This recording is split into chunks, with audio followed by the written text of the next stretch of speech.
The wind shrieked through the jagged cliffs of Frostblight Chasm, carving needles of ice into Nyalara's crimson skin.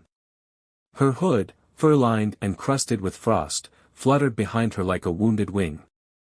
Snow pelted her from all sides, but she did not stop. The relic was close, she could feel its pulse beneath her boots, faint and ancient, like a heart buried in ice. She was not meant to be here. No witch, exiled or not, ever dared return to Frostblight. But desperation had become her only guide, and the freezing winds whispered her name with every step. Nyalara. She tightened the grip on her frost staff, etched with faded glyphs and chipped from battle long past. Her exile mark, a swirl of gray branded onto her collarbone, burned against the cold, a reminder of her banishment, of the council who feared her magic's intensity, not its danger. Through the blizzard, her violet eyes caught something strange, a footprint. Not clawed like the beasts of this region, nor hooved like the horned stalkers. It was bare, five-toed. Human. Nyalara frowned. Humans did not survive here. Even their magic users feared frostblight. But the trail continued, half filled with snow but undeniably real. She followed. Hours passed in silence but for the wind. As the storm grew worse, her strength ebbed. Magic flickered in her veins like dying embers. She stumbled once, twice. And then. She saw it. A mound in the snow. At first, she thought it a rock formation, but glowing glyphs pulsed along its surface, blue and warm. A door, half covered by ice, stood ajar. A shelter?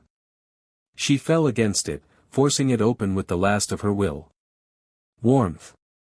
The heat hit her like a spell. Her limbs shook. The door closed behind her. Inside, soft orange light radiated from carved stone walls. Strange crystals grew from the ceiling, humming low. She collapsed near a heated platform, breath ragged. Then she heard a voice. You followed my footprints. Bold. Or foolish. A man stood above her, shaggy dark hair, skin sun-kissed like desert rock, eyes a piercing green. He wore layered leathers, lined with fur, and around his neck hung a pendant that radiated magic. Human. Nyalara tried to rise, hand on her staff. I mean no harm, he said, raising both palms. But I think you might freeze if you don't lie still. She shivered violently. Her magic was unbalanced here. The cold clung to her still, even in warmth. I don't need your pity, she hissed. He chuckled. No pity. Just a fire. And maybe a blanket. Sit. Or die. Up to you. Nyalara's pride warred with survival instinct. She slumped back onto the warm stone, glaring. He sat across from her, close enough for heat, not close enough for comfort. Thomir, he said simply. She didn't answer. Suit yourself, Frostling. She grimaced. Nyalara. Pretty name. Suits the ice in your voice. Don't flatter me. Noted. A silence settled. Snow howled outside. Inside, something unspoken began to warm. Thomir had seen many things in the wilderness, but never someone quite like her. He crouched beside the stone platform where Nyalara lay, steam rising in ghostly wisps around her shivering form. Her crimson skin, chapped and raw from the storm, glistened with melting frost. Despite the layers of magic carved into the shelter's walls, she still trembled, caught between worlds, one foot in frost, one in fire. Thomir adjusted the temperature glyphs with practiced ease. The crystals overhead shifted from orange to deep amber, releasing a wave of soft heat that rolled through the chamber like a gentle tide. He glanced down at her again. Eyes still open. Still watching. Your core temperature's rising, but slowly, he said, half to her, half to himself. You need more than fire. You need something alive. Nyalara's lips barely moved. I don't need you. He smiled wryly. I didn't say you did. She tried to sit up and failed, gasping at the flare of cold magic that shivered from her body and cracked a vein of frost across the floor. The room responded. Crystals flickered uneasily. Tomir's pendant pulsed in sync. Your magic's leaking, he said, crawling backward slightly. You're not stable.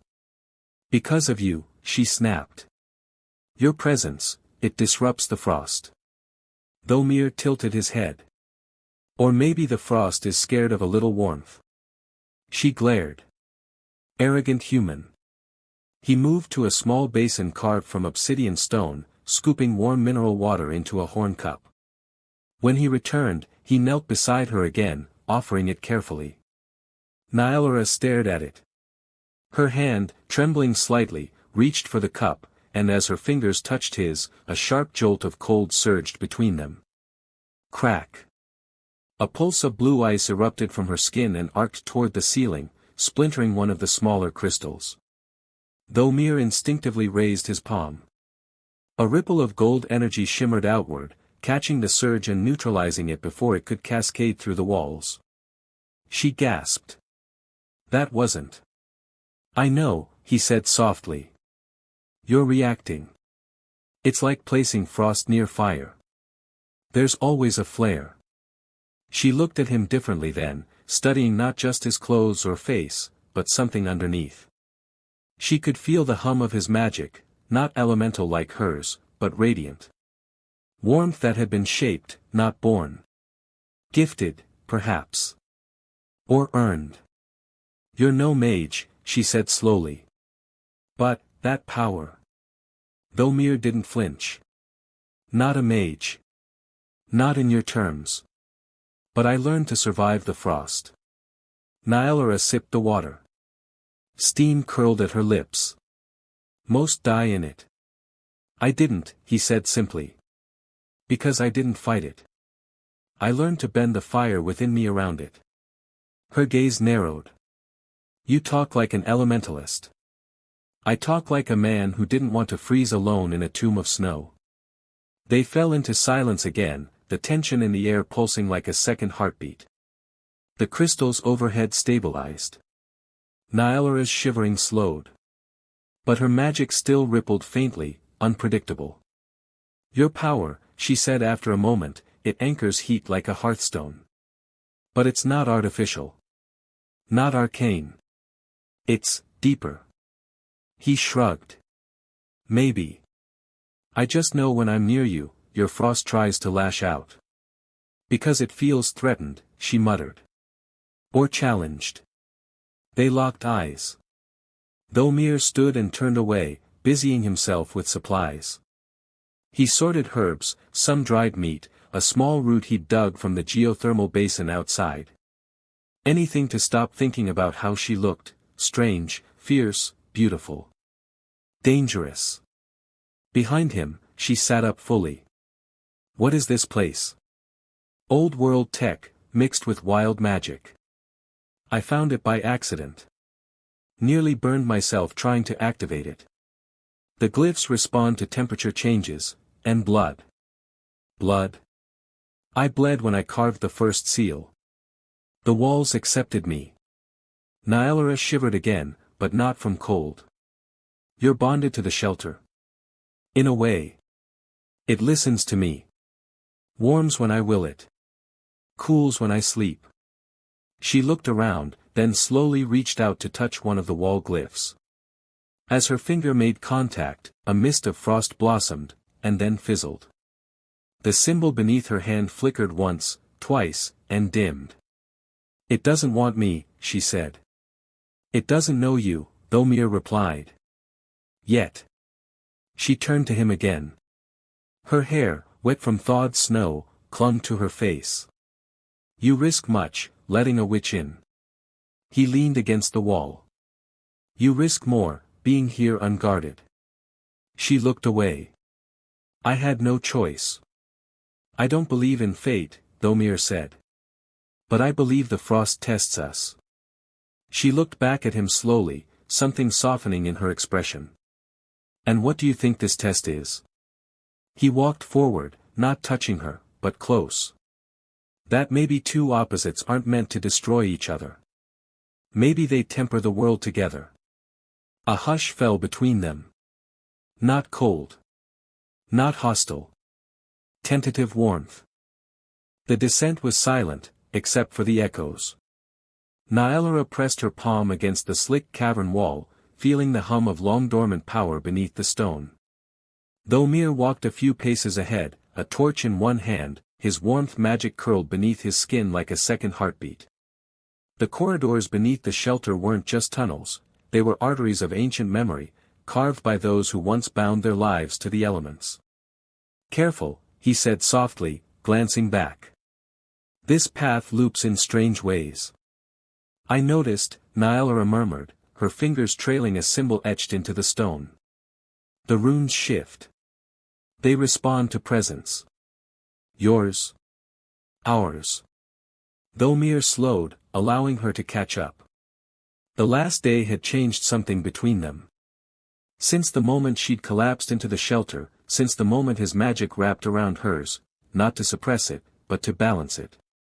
They walked in silence for a time, their footsteps softened by the frost-hung air.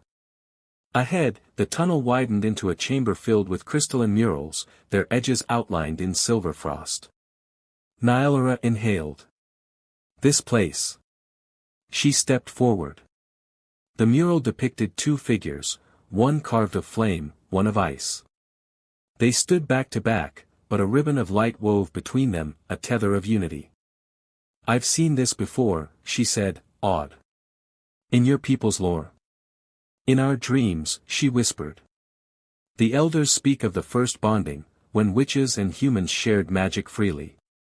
Thomir studied the mural. "Looks like more than cooperation." Nyalera touched the center glyph. The mural shimmered. "It was a bond of heart," she said. "Before the war. Before the exile." Thomir's voice softened. "So what changed?" "Fear.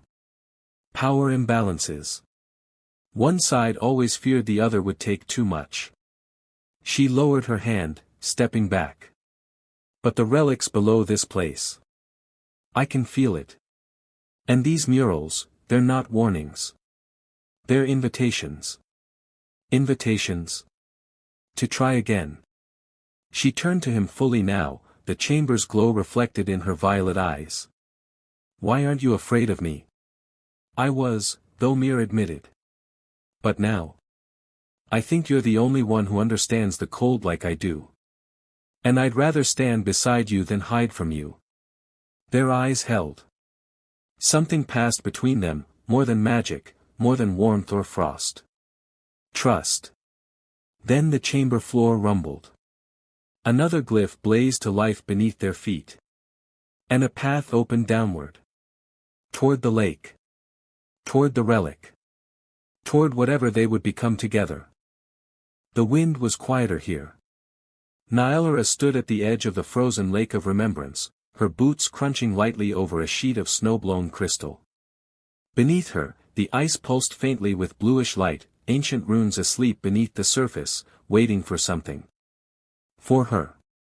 The lake stretched in a perfect circle, ringed by pale monoliths carved with sigils older than the exile mark on her collarbone.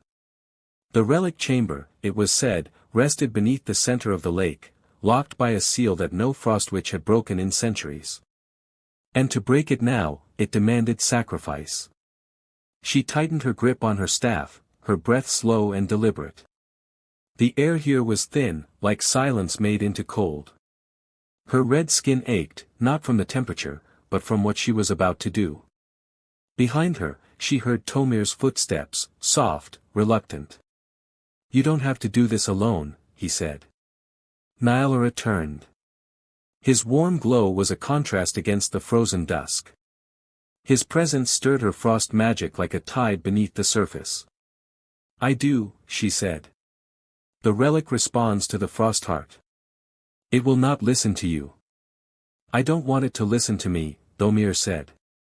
"But maybe it'll listen to both of us together." She hesitated. Her eyes drifted down to her chest, just over her heart, where her core magic lived, like a shard of glacial crystal embedded in flesh. To sever even a sliver of it would leave her vulnerable, perhaps forever. But she had to try. "I was born to wield ice," she whispered. "And exiled for wielding too much of it." She walked forward, stepped out onto the lake. The ice held. At the center was a pedestal, half buried in snow. She reached it, dropped to one knee. Frost gathered at her fingertips as she placed her palm flat upon the surface.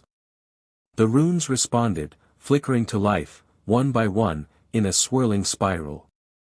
Nyalera drew a breath, whispered the incantation she'd learned in dreams and nightmares. "By the frost that birthed me, by the shard within my chest, I offer my essence, my soul's cold flame." A brilliant glow erupted beneath her skin. Her frost heart pulsed violently. Pain tore through her. She gasped and collapsed against the pedestal, vision blurred. She could feel it, the magic carving away part of her essence, severing a sliver of what made her who she was. Thomir rushed to her side. "Nyalera. Don't touch," she groaned. But it was too late. He caught her before she fell completely. His hands met hers. And suddenly, the frost stopped clawing. His warmth flooded her like summer sunlight. Gold met blue. Fire met frost. The ice beneath them erupted in radiant light as their magics surged together. Her frost heart steadied, not weakening, but transforming. Not cut away, but reshaped. A pillar rose from the center of the lake. Crystalline. Glowing. But with it came motion. The monoliths cracked. Figures stirred from beneath the snow, statues no longer. Sentinels, forged of ancient ice and hatred, bound to protect the relic from those unworthy. "Thomir," she said breathlessly. "They'll kill us." He stepped in front of her, flames dancing at his palms. "Let them try." The first sentinel lunged. Nyalera rolled away, staff raised. A spike of ice shot toward the creature's core. Thomir followed it up with a blast of heated wind that shattered the shard, forcing it into the sentinel's chest. One down. But 3 more rose. They fought back to back, spell after spell, a blur of white and gold, a flame laced with frost. For every strike she landed, his heat sealed her wound. For every time he faltered, she caught him with cold shields of protection. And all the while, their magics intertwined. Harmonized. The final sentinel fell with a great groan, cracking the ice as it collapsed. Nyalera stood gasping, hand in Thomir's. The relic pedestal pulsed again. The crystal opened. Inside, a glowing orb. Pale blue, etched with veins of silver. Nyalera reached for it. Her hand didn't shake. It lifted into the air between them, hovering like a tiny moon. And then, with a rush of wind and warmth, it split in two, one half settling into her palm, the other into his. 2 halves. One relic. One bond. Nyalera looked at him, really looked. "You didn't save me," she said. He tilted his head. "Didn't I?" "No," she said. "We saved each other." And in the silent snowfall, with the lake glowing beneath them, she felt something thaw, not just in the ice around them, but in the space where her heart used to be all frost. The air outside the caverns was colder now, not from the storm, but from what they had left behind. Thomir adjusted the weight of the pack on his back, glancing behind at Nyalera. She moved more slowly, her steps unsure. Magic had taken a toll on both of them.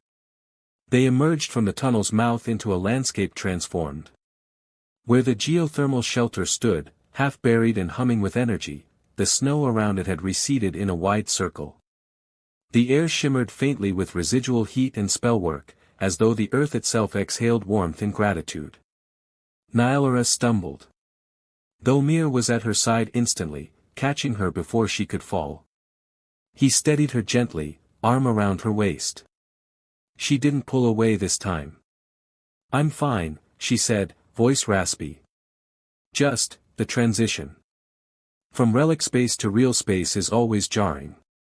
You're not fine. He touched her forehead lightly, his warmth magic sparking as he stabilized her temperature. You're burned out. I didn't want to delay. The Embercore's wards needed resealing. You were right to warn me not to rush, but you did anyway. He smiled gently. That stubborn streak of yours is starting to grow on me. She looked at him, half a smirk forming. Good. Because I suspect it's not going anywhere. They made it back to the shelter as the aurora began to unfurl across the sky. Wisps of color, lavender, turquoise, soft emerald, drifted like banners of memory over the night's canvas. Thomir guided Nyalera to the makeshift cot he prepared.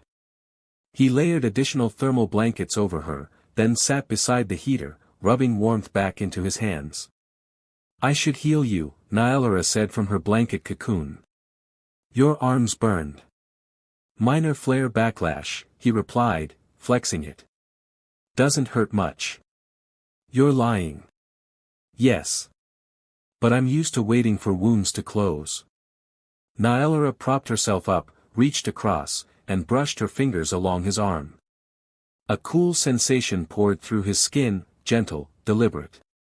Not freezing, but soothing. The tension in his muscles eased instantly. You don't always have to wait, she whispered. A long silence followed. Then Thomir asked quietly, what will you do now? Nyalera looked out the small viewport. The exile mark is fading. She pulled back her sleeve, revealing the sigil, once a vivid, pulsing violet, now reduced to a faint shimmer. The bond with the Embercore must have recognized my intent. My bloodline is no longer banished by the old magics. So they'll take you back. Perhaps. The council will sense the shift. They may send an envoy. Or not. Politics were always fickle. Thomir studied her face. The weight that once clung to her features was lifting. You could go back to power. To titles.